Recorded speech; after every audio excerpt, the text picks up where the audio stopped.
All right, hey everyone. Thanks for joining us today. So we're in season two. I believe it's episode three for season two.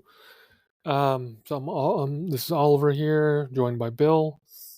Um, so today's topic, we wanted to talk a little bit about something that I've been thinking about quite a bit.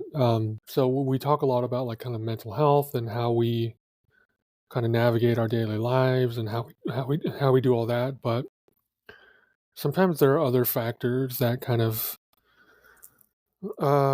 affect us in one way or the other. And when I say that, I think we want to focus more on like people today. So so how do we kind of either separate ourselves, or how do we continue to kind of live our lives the way we want to when there's either someone close to us or someone within our inner circle that's kind of weighing us down in one way or the other. Um, so I know that before we kind of started things off today, Bill, you were mentioning kind of something that you could relate to in regards to today's topic. Absolutely. Yeah, there's a couple things I can actually relate to. I'm glad you brought up this topic. One thing that's kind of been ongoing in my life is my circle of friends. I don't have a lot of friends at this age, right? But there's just a handful of close friends that I still keep in touch with and, hang out with once in a while when we have time. But over the years, I've noticed that everybody's different, obviously, and there's always issues that they're dealing with. One particular friend, he's up in the Bay Area. He's one of my best friends. It's just, I love hanging out with him. We had great times. We have a lot of good memories, but constantly when I talk to him, there's a lot of negativity coming from him.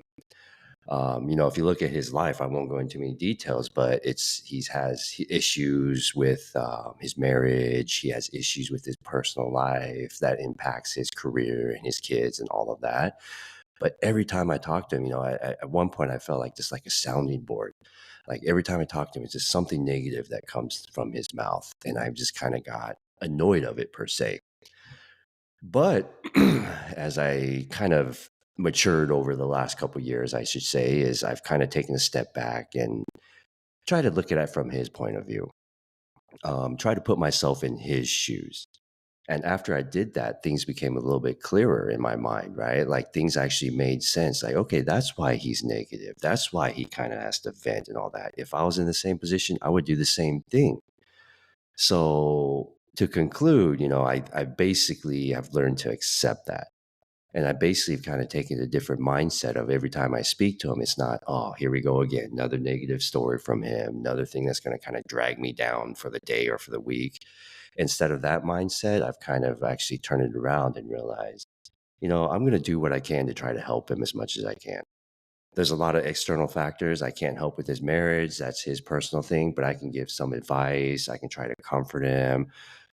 In all honesty, a lot of times I don't really need to say anything or comfort him as long as my ear is there, and actually listening to him does help out a lot. So just kind of changing my mindset and realizing that, you know what? Everybody deals with stuff. I'm not the only one. There's a reason why they're venting and complaining and having these negative thoughts. But what can I do differently? Because I know for a fact I can't change him. I can't change his situation, but I can change myself in terms of how I hear that, how I accept that, and how I kind of reciprocate back and forth with him. Kind of a long-winded answer, but that's kind of one thing I've been dealing with is just, trying to not only be a better father and husband, but be a better friend as well to people, just by being that ear and being there for them. Yeah. Okay. Um, so I guess like for is there like a line? I guess where is there a line that you would draw where, because I feel I hear what you're saying, but I also feel like sometimes you do need to just like cut people off. Yeah, Do you see kind of where that line would be, maybe in this particular relationship? I do. Um, I won't go into a lot of details, but like when he starts getting deep into his marriage issues and stuff like that, I always try to, I guess you say politely try to end it there because I know for a fact that if he continues on with that, there's not much I can do to help him out, to be honest with you. I could listen all I want, but the words I say might or might not impact him at all, might not help him. So, given once it gets to that point, I always try to politely, cut it off or end the call or kind of move on to the next topic because that is kind of a sensitive topic in terms of there's not much I can do after that. He can continue venting, continue talking to me about it, but it's kind of not really, for lack of better words, kind of a waste of time on both sides because it's just kind of ongoing at that point.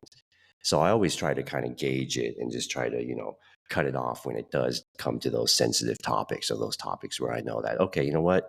I can't really do much. Let's just move on. Let's just talk about something else. Kind of brush it off from there. Yeah. Okay. That's Yeah, that makes sense. Okay. Let's see. For me, I think we talked about it a little bit before, but there was like a quote. I can't remember from who, but it was the quote was like, "As a parent, you can only be as happy as your saddest child." And I think that can probably expand beyond just parents. Sure. Um, but yeah, so like for me, yeah, I've been, one of my kids has he's been struggling quite a bit for a while now, and yeah, I feel like it just kind of like just like weighs on me, even like just like throughout the day, like um, it just makes everything a little bit like gray when Sure. and so I'm assuming we've kind of all experienced that, whether it be a parent or like a child or maybe like your partner. But yeah, so I guess I don't know if I really have an answer. So I think I wanted to talk about this subject today because it's something that I'm actually like kind of going through right now. So yeah, so for you, Bill, we we talked about kind of the loss of your father. I mean, Definitely. how did you kind of navigate? I mean, how did you? I guess like how do you navigate that when there's someone that's very close to you that's kind of always in the back of your mind, and how do you not necessarily separate yourself from that, but how do you kind of continue kind of living your life in the way you want to? hmm No, don't get me wrong. It's still kind of an ongoing process for me. It's almost a year coming up in May. So one thing that's kind of helped is, as traumatic as this sounds, is not only did I lose my father in the last year, but I also lost a close friend in the Bay Area. He was only 53 years old. Just we think he had a cardiac arrest and just never woke up. Um, Not only that, but one of my son's friends, his second grader, his dad, I think mid 40s or something, passed away with colon cancer after a battle of 4 years. So, given those traumatic events that happened in my life, it kind of made it a little bit easier for me to accept the loss of my father, per se. Right. I look at him, he was 82, almost 83 years old. He lived a good life. Eventually, we all come to an end. You and I both will be at that point, hopefully in 30, 40, 50 years down the road. But I look at other people, like my friend who was only 53 years old, my son's dad who was only mid 40s, and then also my little cousin in Taiwan, mid 30s, dealing with colon cancer as well. I look at their life and kind of put things in different perspective with my life. Yes, I lost my father. Yes, it was traumatic. Yes, I'm still kind of mourning and getting over that grief, but there's worse people out there. A second grader losing his father. My cousin's two kids, they're twins, 5-year-old boy and a girl, seeing their mom go through chemo and radiation and all the treatment for her cancer. So it puts the life into a different perspective. I kind of realized I shouldn't take things for granted. My dad lived a good life. We spent a lot of good times together. We had a lot of good memories. Um, I'm not in the situation of other people. And that has kind of helped me get over that hump. Like I mentioned, I'm still kind of mourning. Like I just thought the other day, man, it's almost May. It's almost a year. And my mom and sister up in Seattle went to go visit my dad's grave, sent a bunch of pictures and all that.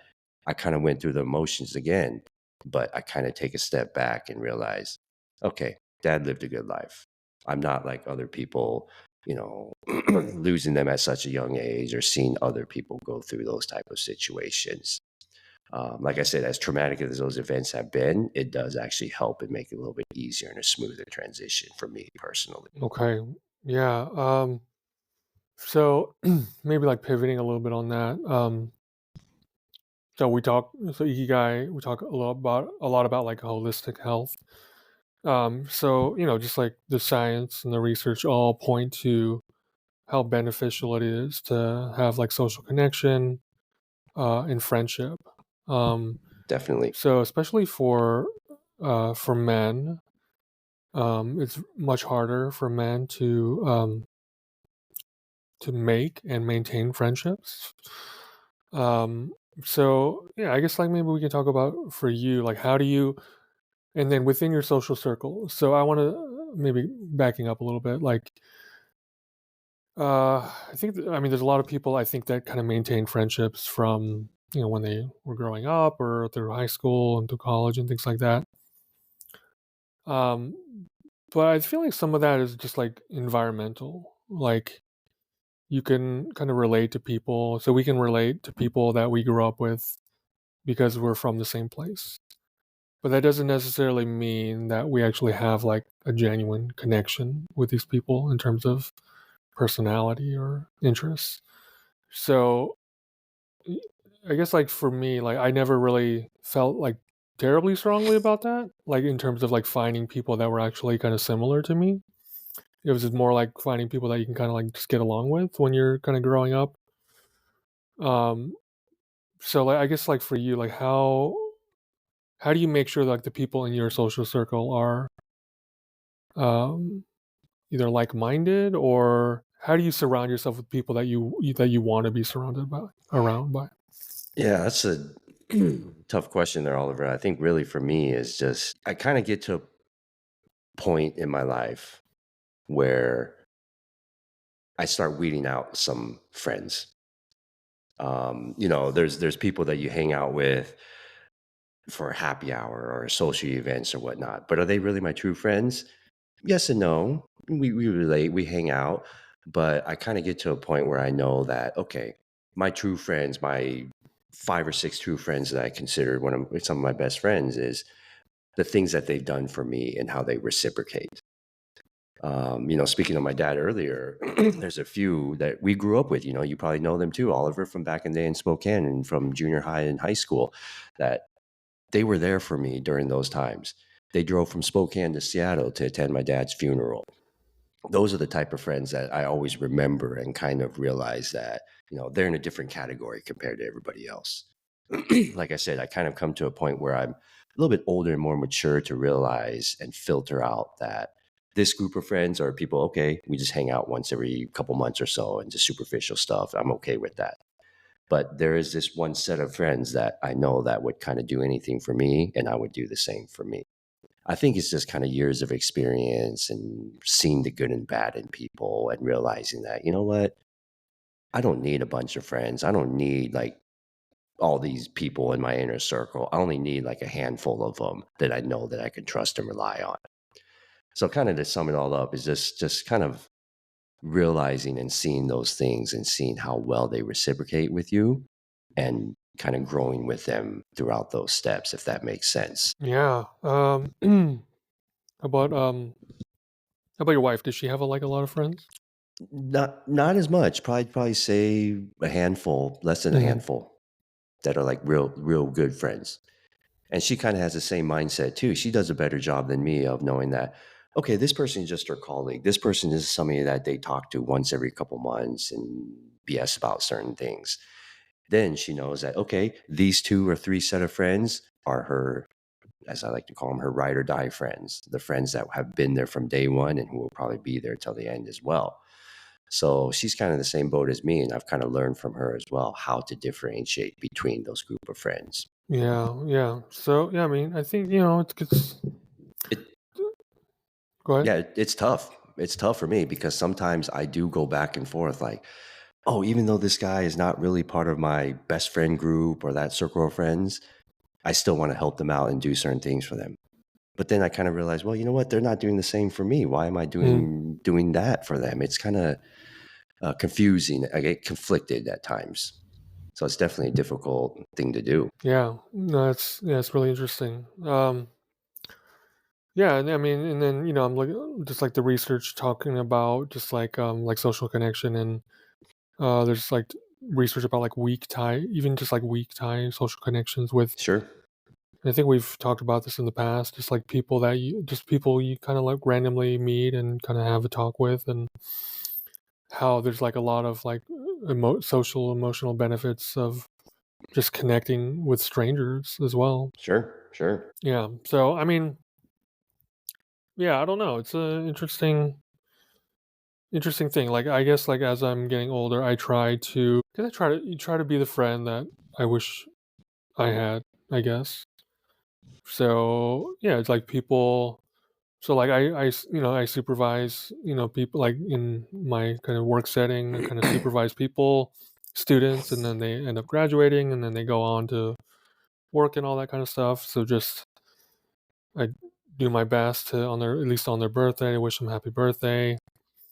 Not expect anything in return, and just just I don't know. I think when you mentioned earlier about putting yourself in their shoes, and it'd be it would just feel nice, like if your old boss or whatever, just on your birthday, said happy birthday, checked in on you every once in a while, like because like when I was growing up, I think I really appreciated that when like there was kind of like mentor type people who would just check in on me and kind of see how I was doing. And as we get older, I mean, we don't really feel like we're getting older, but we are.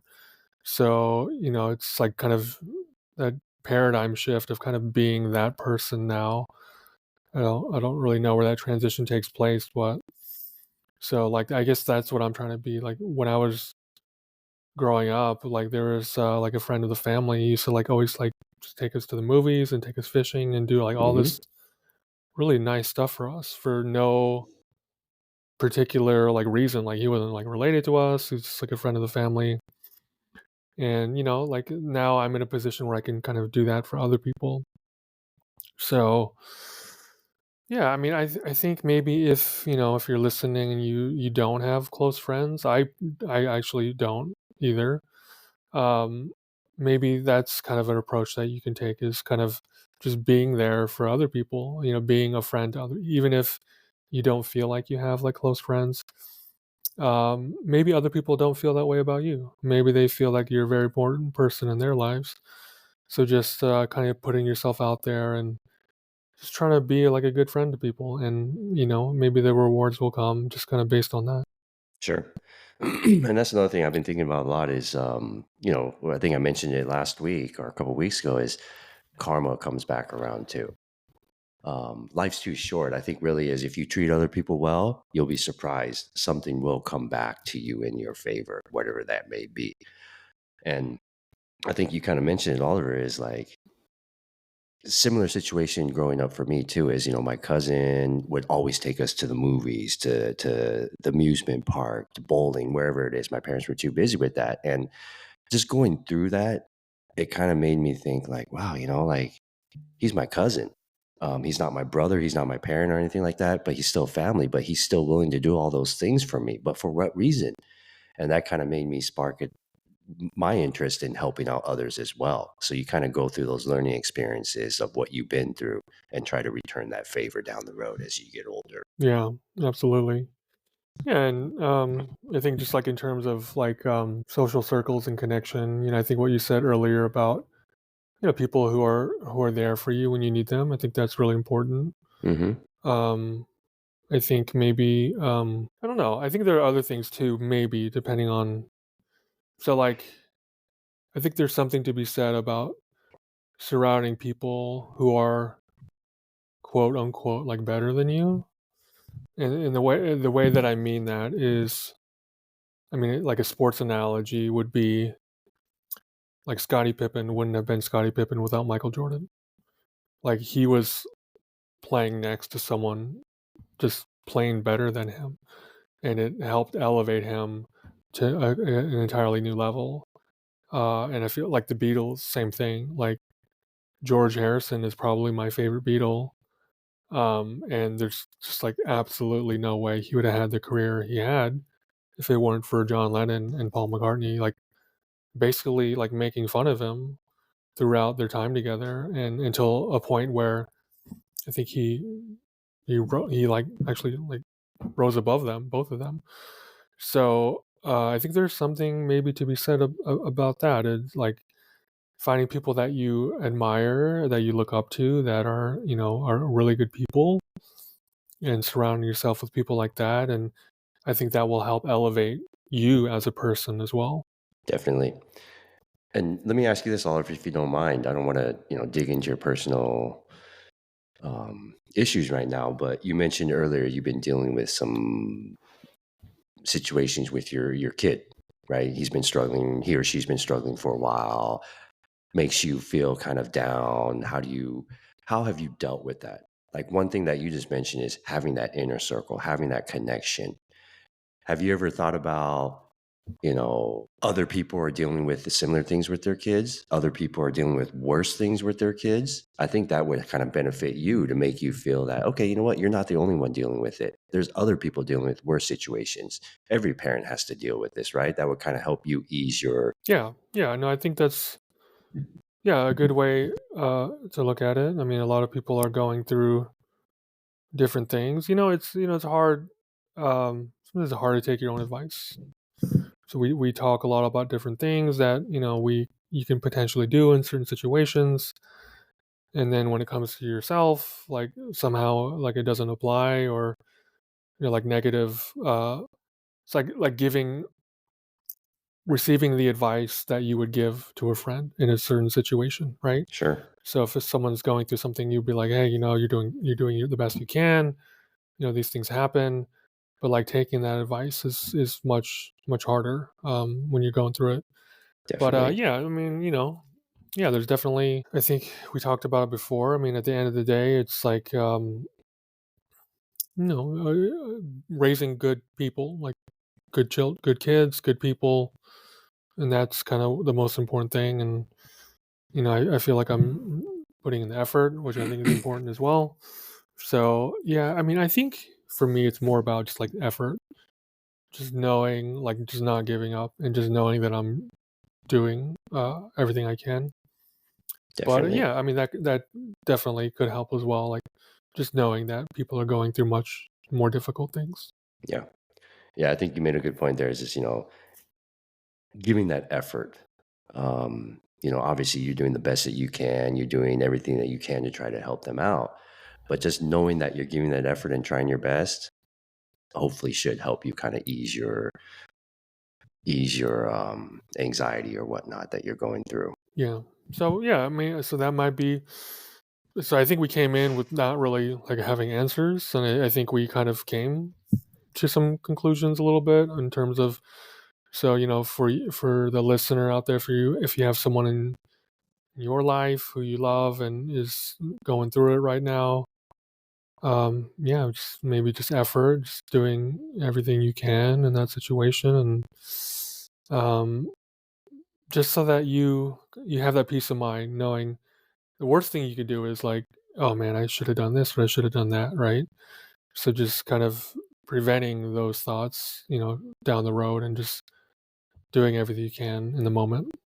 Absolutely. Another thing you kind of talked about too is um, having those interactions with people, whether it be a stranger or somebody you haven't talked to in a while. Just pick up the phone and call them or text them. You'll be surprised to kind of hear that, okay, maybe they're going through some stuff. Maybe that you can help them out. And then in hindsight, they'll help you out too. So just kind of, rekindling those connections may help you in those type of situations as well. Yeah. All right. Well, yeah. Anything you want to add before we close things down, Bill? No, I think really is, like we got some feedback from some listeners, but if there's others out there with any other topics, definitely let us know.